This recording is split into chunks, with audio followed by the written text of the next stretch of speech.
공급망의 전쟁. 안녕하세요. 저는 데이비드 맥그리거입니다. 미국 국방부 산업정책연구소 소장으로 일하고 있어요. 2023년 9월 제 인생에서 가장 긴장된 순간 중 하나를 맞이했습니다. 펜타곤 지하 3층 회의실. 국방장관 앞에서 보고서를 펼치는 제 손이 미세하게 떨렸어요. 6개월간 조사한 결과가 너무나 충격적이었거든요. 각하, 문제는 심각합니다.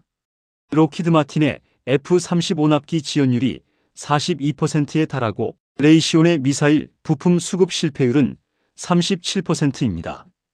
우리 방산 공급망이 무너지고 있어요. 장관이 미간을 찌푸렸습니다. 우크라이나 전쟁으로 수요가 폭발했다는 건 알고 있네. 그런데 왜 우리 업체들이 못 따라가는 거지? 30년간 평화 배당을 누렸기 때문입니다. 냉전 이후 생산 라인을 축소했고 숙련 노동자들은 은퇴했어요. 지금 갑자기 생산을 늘리려 해도 물리적으로 불가능합니다. 장관의 표정이 굳어졌어요. 대안은? 저는 세계 지도를 펼쳤습니다. 새로운 공급국들이 부상하고 있습니다. 한국, 터키, 폴란드. 이들은 우리가 잃어버린 걸 가지고 있어요. 뭘? 긴박감입니다. 회의실에 무거운 침묵이 흘렀어요. 장관은 한참을 생각하더니 천천히 말했습니다. 자네가 직접 가보게. 전 세계 방산 공급망을 재편할 방안을 찾아오게. 그렇게 저는 6달에 걸친 세계 일주를 시작하게 됐습니다. 제가 목격한 것은 단순한 산업 변화가 아니었어요. 세계 질서 자체가 재편되고 있었습니다. 첫 번째 목적지는 폴란드 바르샤바였어요. 그곳에서 저는 충격적인 현실과 마주하게 됩니다. 2023년 10월 폴란드 바르샤바에 도착했습니다. 국방부 조달 담당관 야누시를 만나기 위해서였어요. 그는 50대 중반의 군인 출신으로 날카로운 눈빛을 가진 사람이었습니다. 회의실에 앉자마자 저는 핵심 질문을 던졌어요. 왜 독일 크라우스 마파이가 아니라 한국 현대로템을 선택했습니까? 야누시는 창밖을 가리켰습니다. 러시아 국경이 200km 앞입니다. 독일은 전차 180대를 2027년에 주겠다고 했어요. 한국은 2025년 안에 주겠다고 했죠. 성능 차이는요? 레오파르트가 조금 더 좋을 겁니다. 하지만 2027년에 받는 완벽한 전차보다 2025년에 받는 우수한 전차가 낫습니다. 전쟁은 기다려주지 않으니까요. 저는 계약서를 검토했어요. K2 전차 180대, K9 자주포 212문, FA50 경공격기 48대, 총액 140억 달러. 엄청난 규모였습니다. 이 물량을 정말 2년 안에 납품할 수 있습니까? 야누시가 미소를 지었어요. 첫 배치는 이미 도착했습니다. 가보시겠습니까? 2시간 후 저는 폴란드 동부 국경지대에 서 있었습니다. 눈앞에 K9 자주포 50문이 정렬해 있었어요. 계약 후 6달 만이었습니다. 저는 충격을 받았습니다. 독일 업체라면 설계 검토만 6달 걸렸을 거예요. 그런데 한국은 이미 실물을 납품했습니다. 폴란드 포병 장교가 자주포를 시연했어요. 포탄 장전부터 발사까지 정확히 45초. 독일제보다 15초 빨랐습니다. 어떻습니까, 박사님? 야누시가 물었어요. 인상적입니다. 하지만 어떻게 이런 속도가 가능한 겁니까? 그들은 70년간 전쟁을 준비해 왔습니다. 우리처럼 이제 막 준비를 시작한 게 아니에요. 귀국 비행기에서 저는 보고서를 작성했습니다. 폴란드가 선택한 건 단순히 무기가 아니었어요. 생존이었습니다. 다음 목적지는 베를린이었습니다. 왜 독일이 졌는지 직접 확인하기 위해서였어요. 2023년 11월 베를린. 독일 최대 방산업체 크라우스 마파이 본사를 방문했습니다. CEO 슈테판 밀러가 저를 맞이했어요. 60대 초반의 그는 씁쓸한 미소를 지으며 말했습니다. 우리가 왜 졌는지 알고 싶으시죠? 그렇습니다. 따라오십시오. 공장 안은 한산했어요. 1980년대엔 3교대로 돌아가던 라인이 지금은 하루 8시간만 가동됐습니다. 거대한 공간에 비해 일하는 사람이 너무 적었어요. 숙련 용접공의 평균 연령이 58세입니다. 젊은이들은 이 일을 안 하려고 해요. 힘들고 위험하고 불확실하니까요. 채용을 늘리면 되지 않습니까? 슈테판이 고개를 저었어요. 훈련에 5년 걸립니다. 레오파르트 전차 하나 만드는데 필요한 숙련 공정이 237개예요. 로봇으로 대체할 수 없는 기술입니다. 우리는 부품 창고로 이동했습니다. 선반에 부품들이 듬성듬성 놓여 있었어요. 부품 재고도 문제입니다. 우리는 저스트 인타임 시스템으로 효율화했어요. 그런데 우크라이나 전쟁으로 수요가 폭발하니 공급망 전체가 마비됐습니다. 그럼 한국은 어떻게 하는 겁니까? 슈테판은 창밖을 바라봤습니다. 그들은 항상 전쟁을 준비했습니다. 남북이 대치한 지 70년이에요. 평화 배당 같은 건 없었죠. 오히려 계속 생산 능력을 키웠습니다. 그는 한숨을 쉬었어요. 우리는 완벽을 추구했습니다. 모든 부품을 독일에서 만들고 모든 공정을 3번 검증했죠. 그 사이 세상은 바뀌었습니다. 무엇이 바뀌었습니까? 세상은 완벽한 제품을 천천히 받는 것보다 우수한 제품을 빨리 받는 걸 원하게 됐습니다. 우리는 그 변화를 놓쳤어요. 회의실로 돌아왔을 때 슈테판은 마지막으로 말했습니다. 박사님, 우리는 평화에 취했습니다. 그 대가를 지금 치르고 있어요. 베를린을 떠나며 저는 깨달았습니다. 독일의 패배는 기술의 문제가 아니었어요. 시대의 변화를 읽지 못한 전략의 실패였습니다. 이제 직접 확인할 시간이었어요. 한국으로 향했습니다. 2023년 12월 한국 거제도에 도착했습니다. 한화조선소 입구에서 저는 잠시 멈춰 섰어요. 눈앞에 펼쳐진 광경이 믿기지 않았거든요. 24시간 불이 꺼지지 않는 거대한 공장. 3교대로 돌아가는 용접 라인. 2분마다 크레인이 거대한 강판을 옮겼습니다. 조선소 부사장 김성우가 저를 맞이했어요. 40대 중반의 그는 활기찬 목소리로 설명했습니다. 저희는 연간 LNG선 60척을 건조합니다. 세계 점유율 70%예요. 어떻게 이런 속도가 가능합니까? 남북 대치 상황이 만든 시스템입니다. 우리는 전쟁이 내일 올 수 있다고 생각하며 살아왔어요. 효율성이 아니라 생존이 목표였습니다. 용접 현장으로 안내받았어요. 20대 엔지니어들이 정밀하게 작업하고 있었습니다. 불꽃이 튀는 가운데서도 그들의 손놀림은 흔들림이 없었어요. 평균 연령이 낮네요. 34세입니다. 독일이나 미국의 절반이죠. 젊은 인력이 계속 들어옵니다. 조선업이 고소득 직종이거든요. 김성호는 관제실로 저를 안내했습니다. 벽면을 가득 채운 모니터에 실시간 생산 현황이 떠 있었어요. 부품 재고, 납기 일정, 품질 관리가 하나의 시스템으로 통합되어 있었습니다. 전 공정이 디지털화되어 있습니다. 문제가 생기면 5분 안에 파악되고 30분 안에 해결 방안이 나와요. 부품 창고를 둘러봤습니다. 베를린에서 본 것과는 완전히 달랐어요.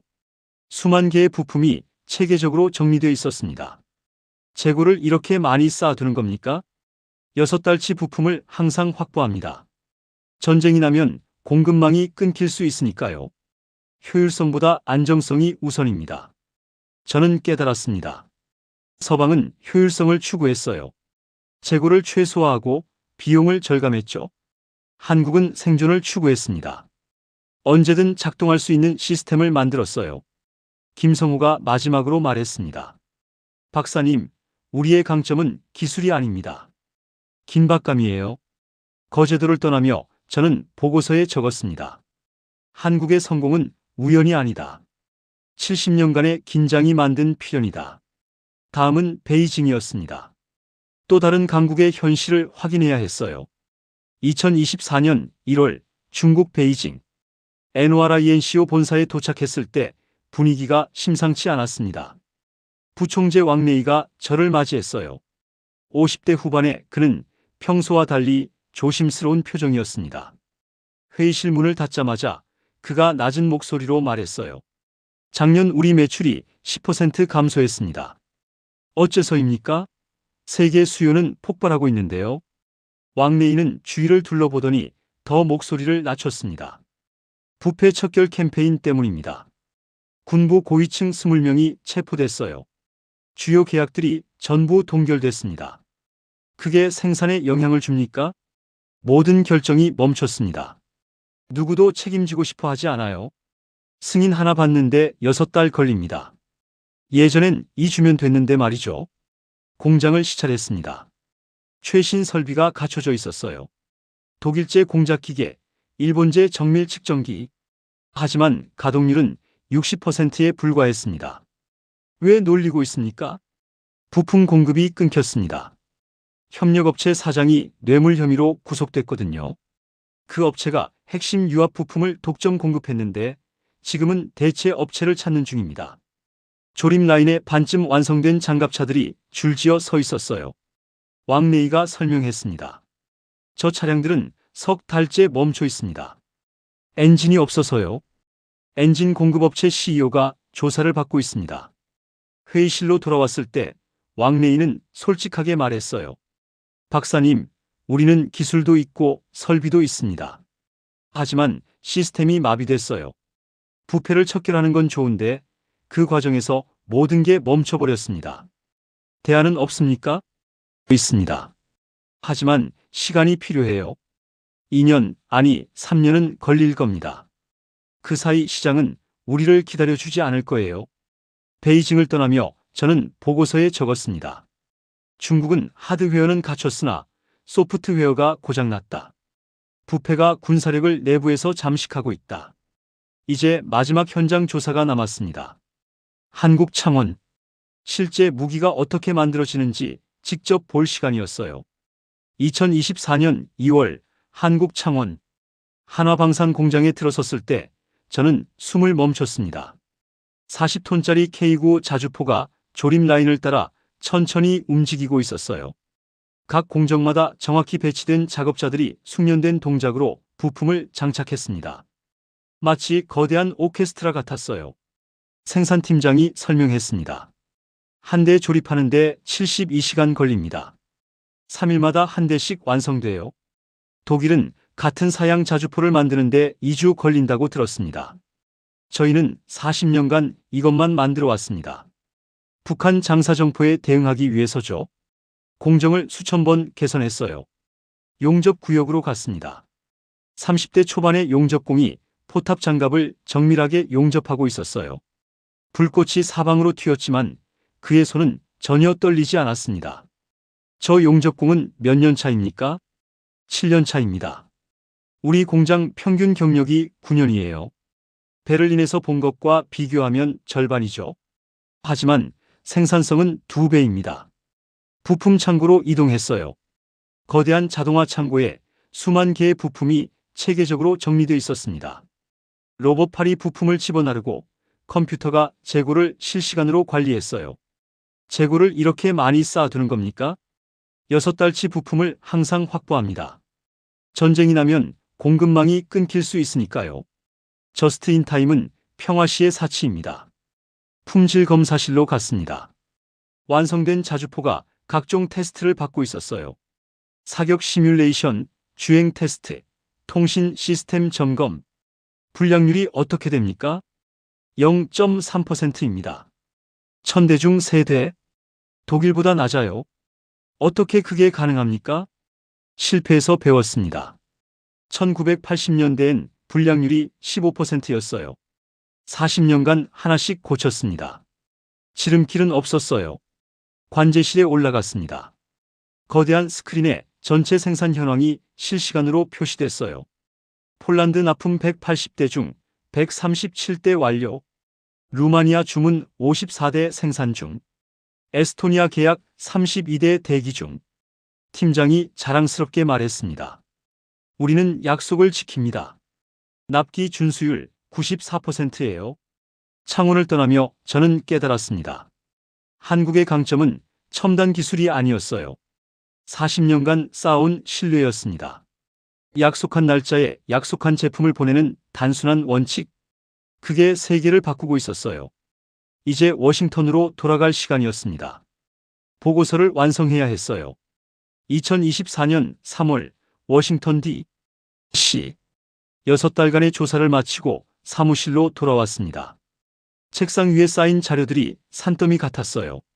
폴란드 계약서, 독일 공장 사진, 한국 생산 데이터, 중국 부패 보고서. 모든 것이 하나의 결론으로 모이고 있었습니다. 최종 보고서를 작성하기 시작했어요. 제목은 공급망의 전쟁 미국 방위산업 기반 재편 방안이었습니다. 핵심 내용을 정리했습니다. 미국 방산업체 납기 준수율 63%, 한국 방산업체 납기 준수율 94%, 독일 평균 생산 대기 시간 18개월, 한국 평균 생산 대기 시간 6달. 2주 후 국방장관에게 브리핑했어요. 회의실에는 합참의장과 국방차관도 참석했습니다. 각하, 결론은 명확합니다. 우리는 공급망을 다변화해야 해요. 장관이 물었습니다. 구체적으로? 한국, 폴란드, 터키 등 신흥 방산국들과 협력 체계를 구축해야 합니다. 동시에 국내 생산 기반도 재건해야 하고요. 이건 5년 프로젝트입니다. 합참의장이 끼어들었어요. 동맹국들의 반응은? 독일과 프랑스는 반발할 겁니다. 자국 산업 보호 때문이죠.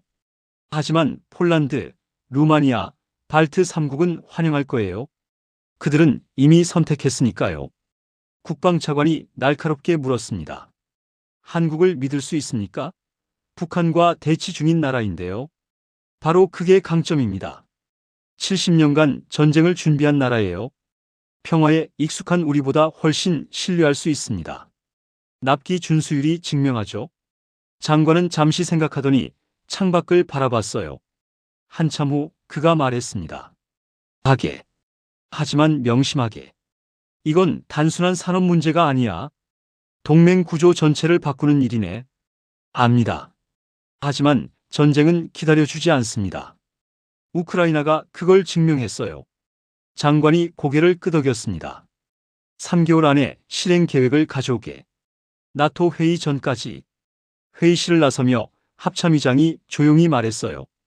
박사, 자네가 오라. 하지만 쉽지 않을 걸세. 70년 동맹 구조를 바꾸는 거니까. 알고 있습니다. 하지만 바꾸지 않으면 다음 전쟁에서 집니다. 사무실로 돌아와 창밖을 바라봤습니다. 워싱턴 기념탑이 석양을 받아 빛나고 있었어요. 저는 새로운 보고서를 열었습니다. 제목은 나토 공급망 재편 로드맵이었습니다. 이제 마지막 단계가 남았어요. 세계가 어떻게 반응하는지 지켜볼 시간이었습니다. 2024년 12월 스톡홀름 국제평화연구소가 연례 보고서를 발표했습니다. 저는 워싱턴 사무실에서 화상회의로 발표를 지켜봤어요. 화면에 거대한 숫자가 떠올랐습니다. 2024년 세계 100대 방산기업 총매출 997조 원. 역대 최고치였어요. 발표자가 국가별 점유율을 설명했습니다. 미국 49%, 중국 13%, 영국 7.7%, 그리고 한국 2.1%. 전년 대비 0.4%포인트 상승이었어요. 제 휴대폰이 울렸습니다. 폴란드 야누시였어요. 박사님, 봤습니까? K9 자주포가 약속대로 전부 도착했어요. 6달 앞당겨서요. 축하합니다. 박사님, 보고서 덕분입니다. 나토 전체가 공급망 재편을 논의하기 시작했어요. 독일도 이제 달라질 겁니다. 전화를 끊고 이메일을 확인했어요. 루마니아 국방부에서 K9 자주포 54대 추가 주문. 에스토니아에서 K2 전차 32대 계약 체결. 노르웨이에서 협력 의향서. 창밖을 바라봤습니다. 눈 내리는 워싱턴 거리. 평화로운 풍경이었어요. 하지만 저는 알고 있었습니다. 진짜 전쟁은 전장이 아니라 공장에서 벌어진다는 것을. 가장 강한 군대는 가장 많은 무기를 가진 군대가 아니라 가장 빨리 무기를 만들 수 있는 군대라는 사실을. 오후 3시 국방장관실로 호출됐어요. 장관이 서류를 건넸습니다. 나토 동맹국 공급망 재편 승인서였습니다.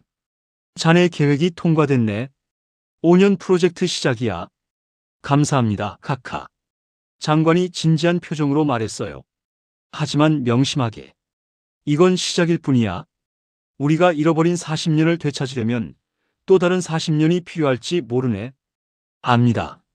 하지만 첫걸음을 떼지 않으면 아무것도 바뀌지 않습니다.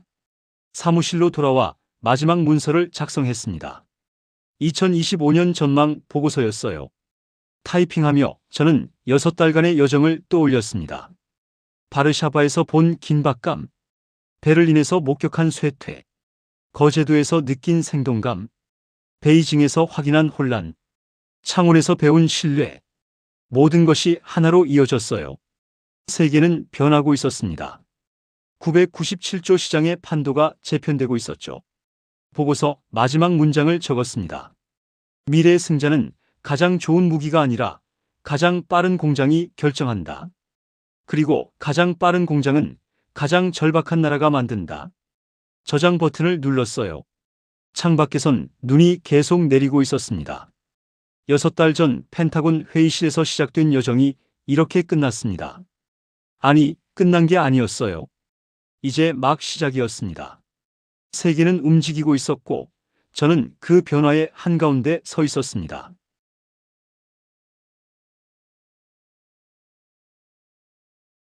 감동 모음은 실제 사연을 바탕으로 각색되었습니다. 여러분의 구독과 좋아요는 큰 힘이 됩니다.